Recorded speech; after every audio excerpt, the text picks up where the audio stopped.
અધ્યાય 9 શ્લોક 29 હું બધા જીવો માટે સમાન છું. મારા માટે કોઈ દ્વેષી કે પ્રિય નથી, પરંતુ જે લોકો મને ભક્તિભાવથી ભજે છે તેઓ મારામાં છે અને હું પણ તેમનામાં છું. ભગવાન કહે છે કે હું બધા જીવો માટે સમાન છું. સૂર્યપ્રકાશ બધી વસ્તુઓ પર સમાન રીતે પડે છે, સારી કે ખરાબ, પરંતુ તેનો પ્રભાવ અને ઉપયોગ તે કઈ વસ્તુઓ પર પડે છે તેના સ્વભાવ અનુસાર બદલાય છે. જ્યારે સૂર્યને અરીસામાં જોવામાં આવે છે ત્યારે તે અરીસાની યોગ્યતાને કારણે તેજસ્વી રીતે દેખાય છે. જ્યારે તે જ સૂર્ય પ્રકાશ કાદવવાળા પાણી પર પડે ત્યારે દ્રશ્ય અલગ હોય છે. ભગવાન બધાના હૃદયમાં હાજર છે, કારણ કે તે શુદ્ધ ચેતના અથવા બ્રહ્મ છે, જે વ્યક્તિને અસ્તિત્વ આપે છે. તેથી ભગવાન કહે છે કે મારા માટે કોઈ દ્વેષી નથી કે પ્રિય પણ નથી.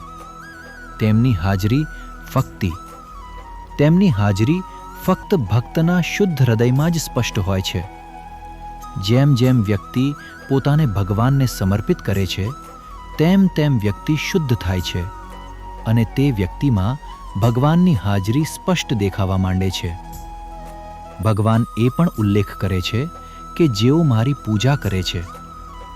પૂજા એ એક એવી પ્રવિધિ છે જેના દ્વારા ભક્તની બધી વિચાર શક્તિઓને એકત્ર કરીને ચિંતનના દિવ્ય બિંદુ તરફ વહેવા માટે ફેરવવામાં આવે છે, જે હંમેશા પરમ સત્ય સાથે સંપૂર્ણ ઓળખ શોધે છે.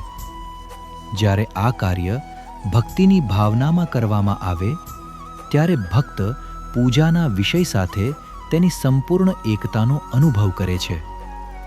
તેથી ભગવાન કહે છે કે તેઓ મારામાં છે અને હું પણ તેમનામાં છું. અગ્નિ દરેક રીતે નિષ્પક્ષ હોય છે, પરંતુ તે અગ્નિનો આશીર્વાદ મેળવવા માટે આપણે અગ્નિ પાસે જઈને બેસવું પડે છે. તેવી જ રીતે આ ભક્તો જેમને આ આશીર્વાદ મળ્યો છે તેઓને તે મળ્યું છે કારણ કે તેઓ મારામાં છે અને હું તેમનામાં છું.